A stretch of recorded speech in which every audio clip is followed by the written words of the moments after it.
call a fat bike to know. A twin tire fat bike, correct? Yeah, the twin tire and then a six-pack. Yes, and the six-pack didn't make it though, did it? No. The six-pack, if I read right, made it like the Sultana Crossing or something. Is it still out there? No, it's here somewhere. I was making a joke. That's a good joke. I think you said that was the hardest trip of your life, including climbing McKinley and a couple other big mountains here. Roger rode the first double-tired bike. Instead, the fat bike in that day was 2 rims welded together and tires on each of them. First to do it, and I think built it yourself. Les told me the truth. Steve built the rims, right? No, Steve Baker built the frame. He did. And then we sat at his kitchen table and designed the bike. We tried a couple different things. We took 2 rims. We actually had little flat tabs that held the 2 rims together with pop rims. We tried that. That didn't work very well. So what we ended up doing is we had some Steve junk boards. They had real large flanges, and we cross-laced 2 rims. So they weren't welded together. They were independent. Wow. But they were cross-laced. So like 72 spokes or so. Yeah, it had a bunch of. How much did it weigh? We didn't waste it. If you were riding, you was faster than walking. Okay, well, the guy next to him is Les Mass, who, if you live here, you probably know as an artist and an art teacher, but he really was trained as an industrial designer. Rode a bike to Alaska and stayed here. And was living for a while making bike gear. He was another one of those riders. How much did your bike weigh then? It was a climb. I had about 30 pounds of, it was a climb, 20 pounds of Navy with another 30 pounds of gear. Oh, I got the story. So I remember that climb. Les and I rode to Nome together. And he was hitching a ride. I think he had a flat tire. And he was hitching a ride, and a guy at a pickup truck stopped and picked you up. And you got in the cab, but the bike slid out the back, but it was hanging by a cable or a bungee, and it slid for miles and miles. And it became the lightest climb around. McCarthy Road. Actually, that was a guided tour in the summer, yeah. And that was kind of the beginning of the wider tires. And then Simon Reckauer, who's not here, went and built a 44 millimeter rim called the Snowcat, which, if you're old enough, is famous in Alaska. It was the tire for how long? 10, 15 years. And then this guy, who is Ray Molina, who some of you may have heard of, and if you haven't, you should have, from New Mexico, got inspired, saw a story about John Stamsted, who everyone should know. Emerson, why don't you over here, grab a chair. Read a story about John Stamsted and got inspired, and he was a young buck then, came up, saw what we were doing and decided he could do one better. Well, not so much. I started off with Snowcats, man. Yes, but he rode Snowcats, and then he immediately decided he could do better. One of those guys. Man, I had tried out my Kacharnik jacket, and I had my Snowcats, and I felt like, okay, I've got this wider rim now. I need something to match the rim now, so I started doing my Raggedy Ann tires. I couldn't get it. It's over there. It's a 3.1, same as this, but it's made with seatbelt webbing. And what we did, I got my road bike training stand, and I got a bench grinder and some hinges on a 2x10, and then I made this mini lathe where I take the rubber out of the middle to make room for the gluing, and then the stitching with some sail thread. And then we'd use different glues, whatever auxiliary, this aviation glue I was getting at work, and we were gluing the airframe and the fuel bladder and jets so it wouldn't shift, and FAA didn't really let us use this stuff anymore, but I did. And so it started with the tire, and then I made my tires. I put them on the Snowcat. I had a pepperoni front fork and just a regular chromoly triple bed track or something like that.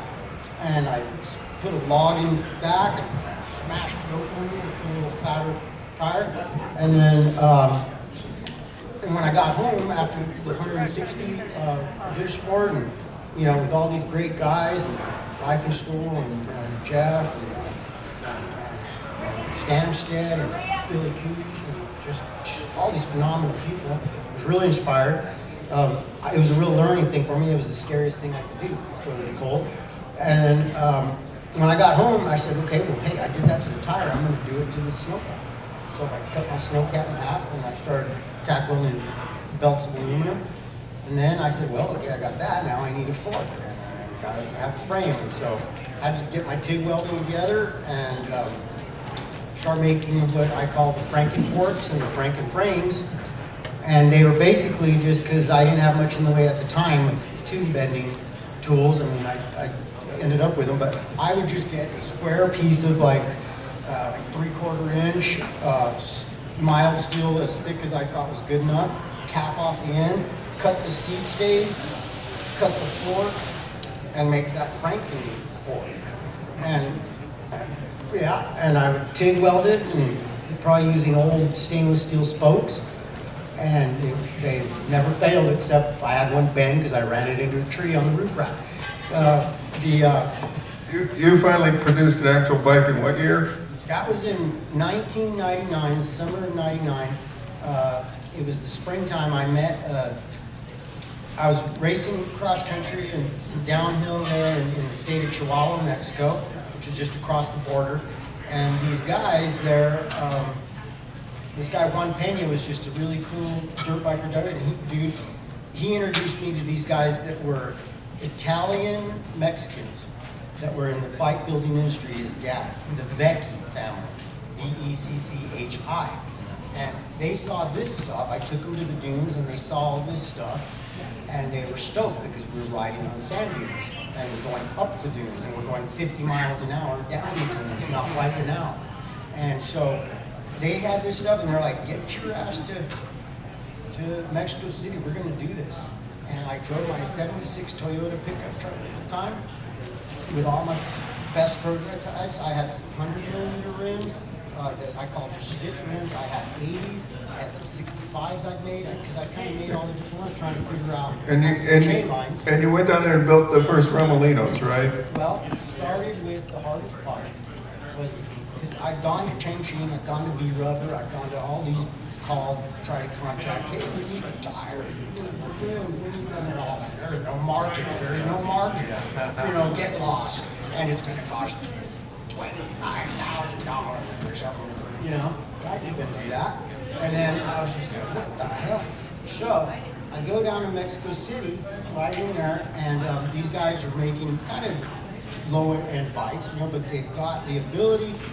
This guy Pierre Becky, who did these hoops, was connected with Alumex, and it's crazy, but you know, what the hell? It's all history now. But this die cost me $1,000.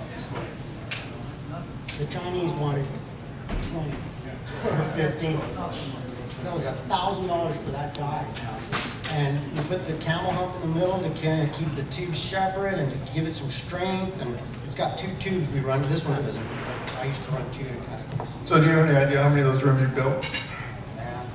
How about how many bikes? Well, that's a tough one because I think it was somewhere around 200 and something. And there were a whole bunch of these rims. But what happened is they started, blah, blah, blah, you guys. They started, blah, blah, blah, that bike. They started selling to the guys that were hauling cardboard and ice cream and everything. They were putting on their little track carts. Okay? And could haul In other words, they found a better market. they could haul a ton, and then they sold a bunch of, you know, the sand, they call it sand bike. So, And so these guys, they also introduced me to these guys at the Tornell Tire Company. It's a Mexican tire company that was making everything from dolly tires to semi-truck tires to truck tires. And then we convinced not really so much, the engineers were convinced by the foreman guys who were actually had the tough hands and knew what they're doing. They said, because I said, why can't we do what I did with the rim and or the tire? We're just gonna augment and make it fatter. And the engineer's like, no. But the guys who had the tough hands that were just that they were doing it.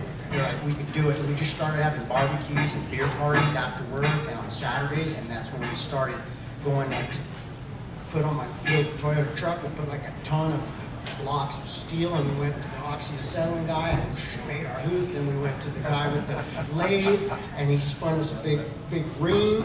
And then they left it up to me to do the bridgeboard and then do the chevrons. I wanted like a crest. I wanted like a half moon shape, an ideal, and whatever. And I wanted more tooth on the side and more side. And then, so then that got the tire. We also had to make bladders though, to make for a bigger tire. Nobody had a bladder because you need a bladder to expand the green rubber into what I call the walk iron. The first tires, the first fat bike tires, the Remolino or the Tornell Remolino, we call them 4.0 because I wanted. It did give you 4 when you put 2 tubes, 3.5. You did 1 tube and then rounded it out a bit. But those tires were made on the same equipment, other than the mold, but the same machines that our Model T and A tires were made. And I got pictures of those machines. I got to work with them and stuff. And tire was the hardest thing. Rib was the second hardest. Frames and forks were easy. We did an offset. We had about a 3/8 of an inch offset because we wanted to have a 9-speed in the back, 3 in front. You know, Well, you got to describe that offset because you raised it above the crank. Get well, the my minimal first offset. ones, my first ones, the very first ones were all, even my Franken frames, were all with an elevated chainstay. I picked up out of a scrap pile in Juarez after I'd been out at the dunes. I used to go out there by myself a lot. I was out there testing different tires and stuff. I picked up a Cunningham Nishiki Alien, Cunningham design, elevated chainstay. And it showed me just how, well, start with this, because then you don't have to worry, you can see your chain line, you don't have to worry about chain slap, chain this, that. And so I did the elevated chainstay. All my first work was elevated chainstay. We made those frames in Mexico City that had an offset so we could get the gears. And then, you know, we went to Interbike in '99. Yeah. Okay, 99. You took a complete bike to Interbike. Was A bunch it of complete bikes. complete? Well, how many? Nah, we took probably like 6 or 7. And did you try and get anybody else to make them? Pitch any major manufacturers? Well, everybody was there, click, click, this and that, and, you know. And what was the reception from the general public there? Oh, well, most everybody said that it was the coolest thing with the show. I mean, that's Then why didn't they buy them? No.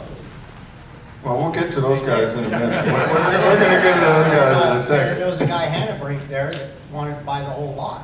And I was like, this isn't an ATV tire. This is a bicycle tire. This is a bicycle rim. And I've been working my ass off on it. Why would I want to sell my own kid? And so, you know, but it was, you know, people dug it. And, but it was just early and maybe before its time in some ways because so many people are like, oh, it's such a narrow market. It's never Yeah, we heard that story. There were a couple guys. There were a couple guys who Why would you really. want to ride slower? And why do you want to ride in snow? Why do you want to be cold? Why do you want to be cold? Well, there were a couple guys who really dug it there. One of them sitting on the end here is John Evanson, who is a native Minnesotan, so he knows what it's about to be cold. The other is Mark Grunwald down here, who was Wildfire Design in Palmer and had tried a fat recumbent, which I'm sure looked like a good idea.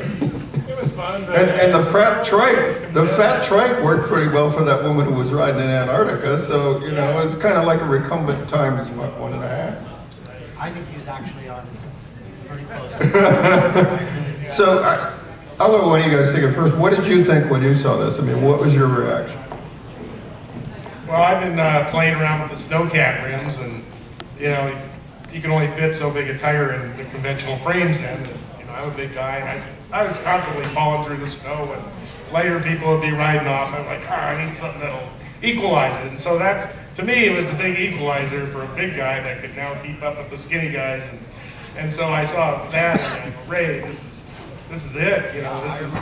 Yeah, I can keep up if I can do that. And actually, I ordered some bikes, I think, from you. And then, They probably never made it. no, they never made it.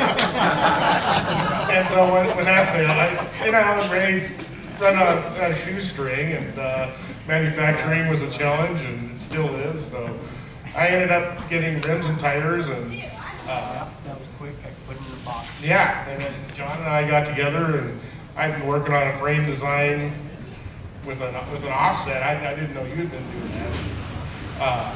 So, That's why yeah. you did it, that's why you did it. So, yeah, we built some frames and, yeah. And then this guy, where did he go? John, get over here, 'cause we're just getting to the Bugs League. Well, we'll just have to add lib Well, for you know, I him. want to say a few things about Mark here too. You know, he was like not just doing wheels. He was taking on a lot. Okay, I mean, I've got frame bags that he had put together there, and he was doing a lot, man. He was a master with his sewing machine, and he was pumping out all kinds of stuff that just worked out there. He had the experience. You know, he was doing it, and he was just Mark was the sort of just like one of the biggest innovator guys going on up here in the way of like went after this. He was just doing it, man. But you outsold him in bikes about 2 to 1. Well, I didn't get that money. The guy from Mexico City.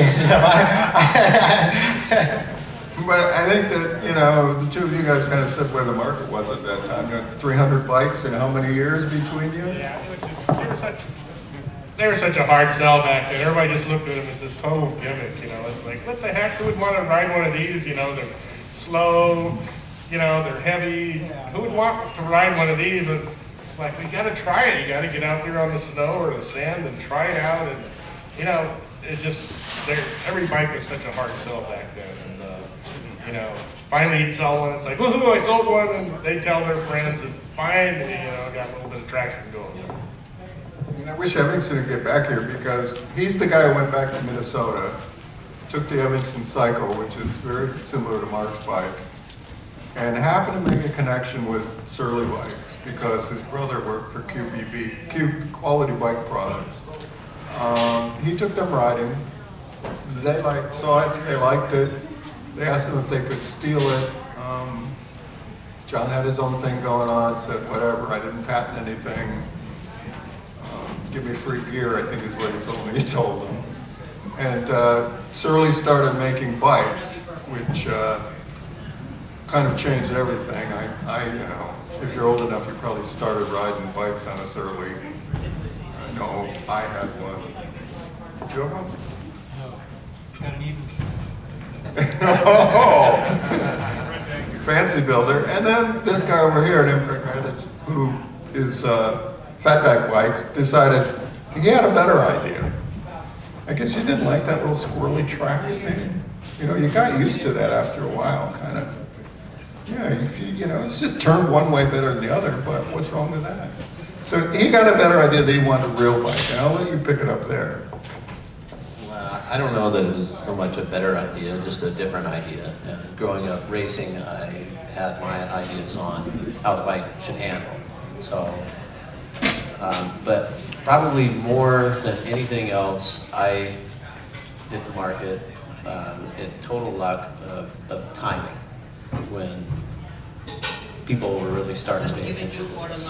So that was the advantage I had over, like what Mark was just saying. You know, the bikes were a hard sell.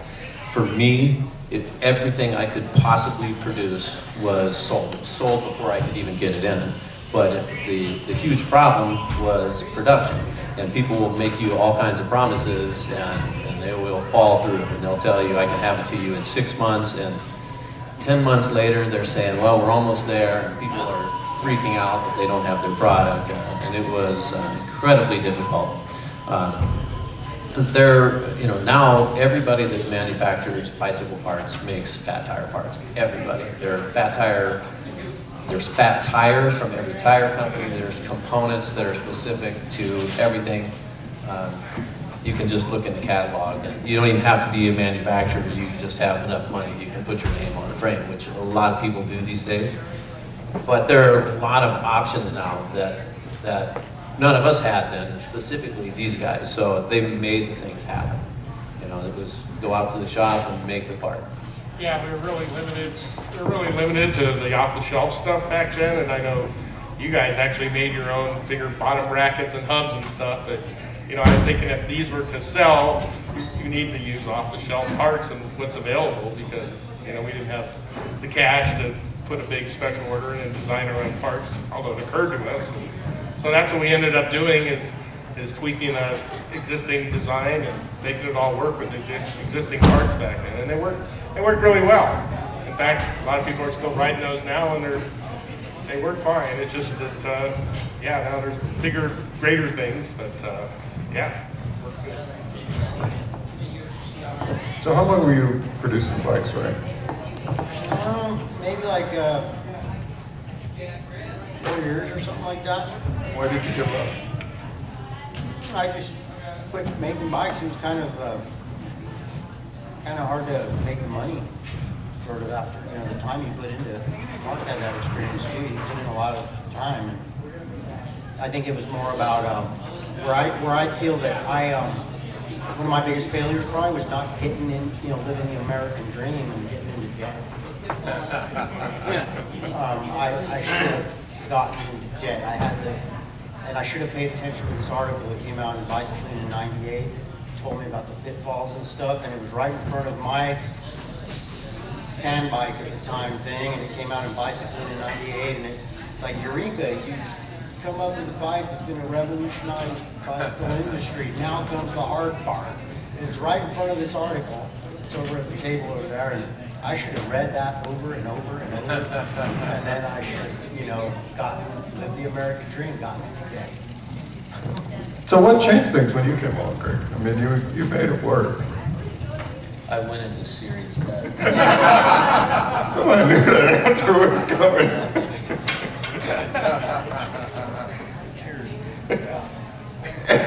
Thank you, Greg.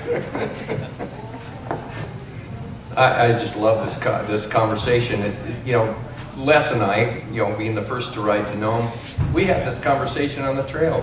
Said, well, who would ever want to do this? This is just the most insane thing. It's miserable, it's cold, it's hard. You know, you're starving to death. You can't carry enough food, and we did it unsupported. And you know, you were riding what, the widest tires at the time, the 2.2, and you ride them as flat as you can, and you're bumping your rim a little bit, but you know, it gets you down the trail and mushroom out. And then my bike, you know, it was, I think my footprint was 4.5 inches. And I don't know if anybody's seen pictures of that bike that with the stingers that come up from the handlebars. That was the most awesome thing, because I'm a unicycle rider, and you could ride the bike like a unicycle. And even at very, very slow speeds, I mean like less than walking, you could have perfect balance. And like when the moose walk in the trail, you could weave your way around those holes without faltering. And when it got real squirrely conditions where the trail was soft and mushy, and a single tire would weave around, this double tire would just go straight as an arrow, and you could just stay up. You could stay upright. And of course, it made it nice for pushing when you did have to push, because you'd be standing up. I'd like to add that I took a picture of Roger coming down the Dalzell Gorge, where he actually rode off the trail that was packed, and he was in powder, but he had so much speed coming in that he was able to float. And then he'd slow down and start to sink, and then he'd steer back on the trail, get the speed back up, and then take another bank turn off into the powder and then back again. When did you wise up and buy your first Snowcat on a wider tire? Well, John Evenson got me into it, and he had an idea. It's kind of a different idea, and his idea was to go with the standard components without an offset. And so we were using internal hub gears with a really narrow chain line. And so I've got a bike out there with 135 millimeter hub and 68 millimeter bottom bracket, and